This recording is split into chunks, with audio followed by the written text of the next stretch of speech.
Ito ang beach resort na kahit nakailang balik na ako dito, hindi talaga ako magsasawa. Meron pa nga itong hidden paradise na hindi nyo mapupuntahan kapag high tide. Kung nasaan ito, tara samahan nyo na ako. Rospia Cove is really a paradise on earth. Located at Lago Glan, Sarangani Province. Entrance is 50 pesos and below 6 years old is free. Sobrang pino talaga ng white sand beach nila dito with pristine crystal clear water. Napakaswerte naman talaga ng Glan, Sarangani Province for having this kind of white sand beach.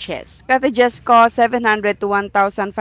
Magkaiba po yung night rate at day rate. Isa nga sa nagustuhan ko dito ay marami talaga siyang puno sa paligid at dalampasigan. Kung gusto nyo namang mag-overnight with rooms, meron silang 1,500 for non-aircon and 2,000 to 3,500 for air-conditioned room. They have also wide parking lot for your cars and motorcycles. Meron silang tindahan dito guys, pero wala silang binibentang mga pagkain na niluluto. Kaya bring your own food. Ito naman yung binili namin sa store nila dahil wala talaga kaming baon.